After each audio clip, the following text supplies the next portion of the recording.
Well, if you've traveled any part of Quincy's major roadways in the past 3 years, you've no doubt encountered impacts from the North Quincy Cable Project by National Grid. It was a project to replace two major underground electric transmission cables from North Quincy all the way down to the Field Street substation next to the Quincy Police Station. So we thought we'd try and get an update as the project comes to a conclusion. Gary St. Fleur is joining us. He is the Manager of Project Engagement for National Grid to tell us a little bit about the history of this project, where it stands right now, and where it's going. Gary, great to see you. First of all, thanks for coming over. Joe, appreciate you having me and having our company be able to just talk about the project. So thanks for having us. You're very welcome. As I said, it's almost impossible to avoid some part of the project, right? Just because of the main arteries that it involves. Newport Ave, Furnace Brook Parkway, Yes. Southern Artery. Those are three main thoroughfares throughout the city. No, absolutely. Of Quincy, yeah. So just to give you a brief history, Yeah. this cable was installed 50 years ago. So 1970s, I think the exact date is 1973, where we installed the cable. And back then when we did work, it was directly buried into the ground. Just like putting a wire under the dirt, basically. Pretty much, Yeah. and adding concrete on top and Yeah. asphalt and calling it a day. Okay.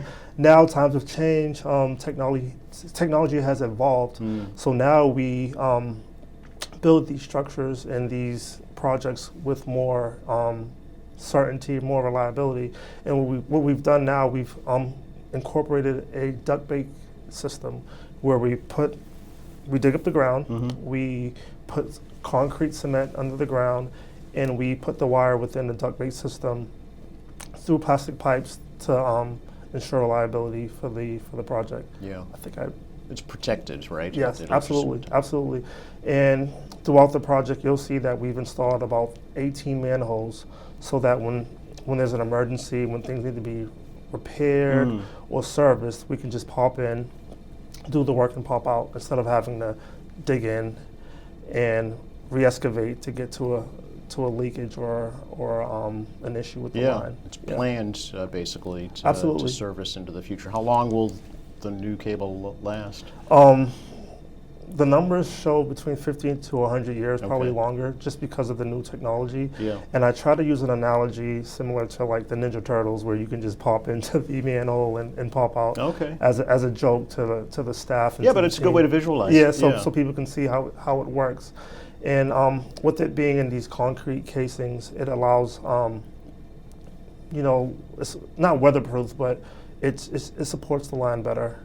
And it's more efficient. Absolutely, yeah. So why was it needed, Gary? Why was this project needed? So over the years, with it being a 50-year-old line, it was leak prone, and we were having to come in a lot to do a lot of maintenance work to it. And after a while, that impacts the reliability to our customers and power outages, and we wanted to prevent that. So it was time to replace that new line. Yeah, it's like putting multiple little splices in your extension cord, Yeah, right? Absolutely. Yeah. After a while, it'll be too much Sure. for the line. Now, as I understand, this is the main electricity feeder for the city. Yep, it's the backbone. That's it. That's how Quincy gets its powers, through this Absolutely. line. Yeah, so it was important that we made that replacement and upgraded. Yeah. Started 3 years ago, is that right? Yep, 2021. It started okay. 2021. We did the initial phase one was 2021, where we did some work under the river with our HDD technology, and then from there, 2022 of May, we started doing the duct bake installments. Okay. Did it pretty much go as planned, would you Yep, say? everything is good. We've been live since last summer, 2024, so the cable's up and running. So it's energized, It's right? energized, Yeah. it's good to go, and now we're just doing the restoration phase Okay. of the project. So was the old cable pulled out? Yep, the old cable was pulled out and disposed. I know there's a process that we do that, Right. but it's been removed, and now we're just doing the cleanup phase. Would you say this is like, as compared to other National Grid projects, what is the size and scope of this project? This is a major project. It's a major project, Yeah, a major yeah, project, okay. huge. Yeah, we have a few in other parts of the state, but this is one of the big ones. Is that right? Yeah. Okay. Yeah. And pretty much as planned? It went as planned? It has. We've worked closely with the DPW and the Yes. city to make sure things went smoothly with in terms of communication, the work, contractors. So I think it's been a good project. Yeah. Was there any time when there was no power? Or did you have to shut off power at all during No, the project? No. but it was more so just issues. Because Yeah. when we lose power, we find other ways to back it up. I But we see. just want to make sure that it's always reliable. Absolutely, yeah. Yes. So the biggest, I guess, issue or logistical arrangement was to deal with the construction aspect of it, right? Absolutely, Yeah. and it takes a while when you're doing the old way, when you have to excavate and get in there and fix a leak or fix an issue. Now moving forward, we won't have to do that excavation. As I stated earlier, it makes it easier just for us to tackle issues Yeah. and find out what's going on with power. So, I mean, as this project was ongoing, were other projects happening at the same time in terms of other utility work? Absolutely. Yeah. I know we've encountered water main work, gas work. I know we have a few gas projects going on throughout the city, so we have to coordinate with our gas team to make sure that we Right. were coordinating and getting things done Yeah. timely and efficient and Yeah. safe, obviously. Yeah. And the city has its own projects as well, right? Yes, water main projects, Yeah. sidewalks, Yep. roadway repaving.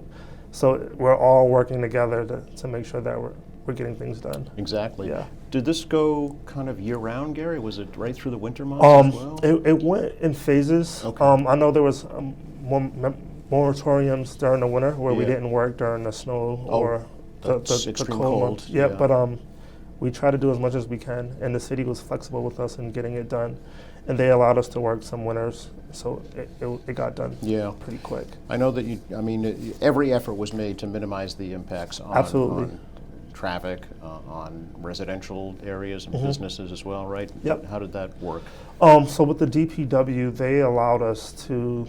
They created traffic management plans with Yeah. us, and we worked together hand on hand on understanding the flow of traffic.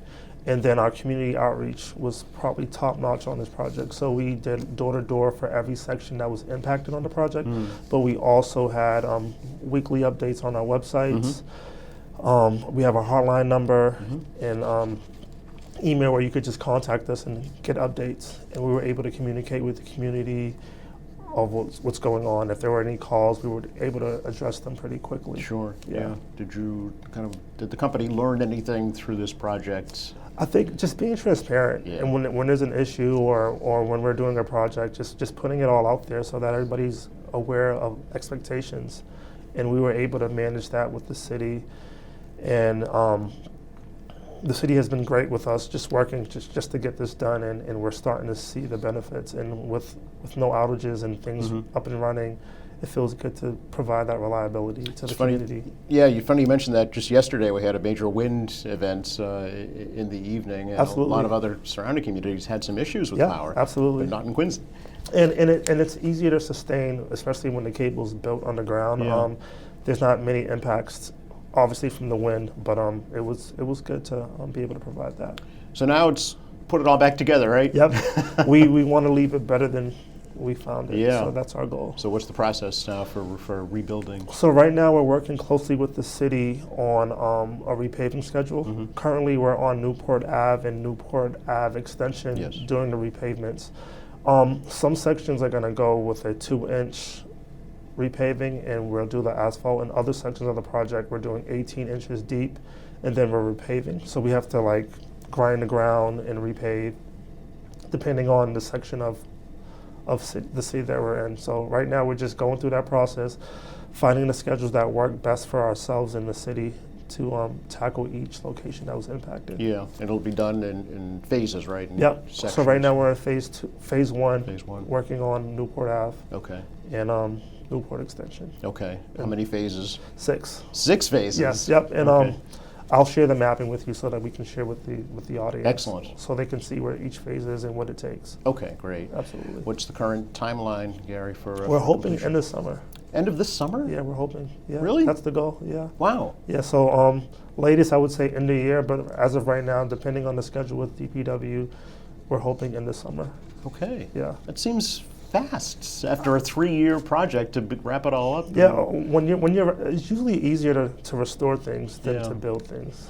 So that's been my experience. Okay, all Yeah, right. yeah. And again, the same efforts to try and minimize the impacts, I'm assuming? Absolutely, Yeah. the same amount of communication and door to door. So Yeah. as we're moving down the line to do the repaving, we're reaching out to communities, we're reaching out and knocking on doors, weekly updates to the websites, and make sure that everybody's aware of what's going on. Yeah, as I Yeah. mentioned, they're major thoroughfares, not only for private motorists, but for public transportation, for Public buses. transportation, any activities that may be happening during the summer, Yep. we want to make sure we're aware of all the activities, whether it's a community event, that we're not working during those times so that those events can still happen. Yeah, there's a pretty major parade coming up on Flag Day. Absolutely. So yeah, we just want to work around everything so that everybody can still enjoy their summer and get out the way. Yeah, Pretty right. But you've got just about every mode of transportation impacted, right? The rail line runs right along Newport Absolutely. Avenue. Yep. So is there impacts to that as well? No, all that work has been done since Okay. last year. So in terms of the rail line, we're good on that front. Yeah. Southern Artery, there's a lot of work going on at the new police station right at C Street there Yes. as well. So that has to be taken into account. Yep. And then there's gas work throughout the city that we have to work around as Yeah. well. So Okay. yeah. Well, will you take anything that you've learned through this process to any other projects across the state that you know of? The sooner the better. Yeah. That's my take, and I think we did a good job of that. But the sooner the better to reach out and talk to the community and get everybody involved, the better. So that, like I said, we can set expectations and work as a team to do the projects. Did you have to do anything to the actual Field Street substation facility itself? We did a few upgrades in terms of transformers and more efficient equipment that were fairly old. So we upgraded a lot of those things so that you can give For future for future needs, for yeah. future load growth. Yeah. Okay, so it's a 113 volt line, I think, is that right? Something like that? 315. Three- No, okay. 115 kV line. Sorry. Okay. Yes. Feeding the entire city. Feeding the entire city. Is that higher than it was with the old one, or is it the same? or It's is- the same, but with the newer technology, it's more upgraded, and the substations allow it to hold more load. I see. Okay. You mentioned the website, northquincycableproject.com. Absolutely. Right. Phone number 800-358-3879. Mm-hmm. Is that a live person answering that? Live person answering. Really? Yep. And if you don't get a live person, you'll get the voicemail, Yep. and we'll call you back within 24 hours. Okay. All right. And info@northquincycableproject.com is the email. Absolutely. Yep. That's it. All right. Anything else we should add right now? As you know, with the way society's going, everything is electrified. We have electric cars, bikes, big screen TVs at our house. Everything's electric powered. So we're just trying to position ourselves to be able to support all that extra load growth that we're seeing in society and the trend. So this was a good project to start off with. I see. Okay. Yeah. So, do you know, is National Grid working on any public charging stations in the city of Quincy? They're being put up everywhere. Yeah. I'm not sure for Quincy specifically, but Okay. we are adding them. Yeah, I know. Especially at our facilities, you start to see a lot of our equipment, a lot of our vehicles are becoming more electrified and things like that. So we're starting to follow that trend. Yeah. So if folks have questions about this project or National Grid issues in general, reach out. Yep, and we'll be around to answer those questions. All right. Great to see you. Anything else? No, that'll be it. Thank you. Okay, thank you. And thank you for watching us here at AM Quincy. I'm Joe Catalano. I'll see you next time.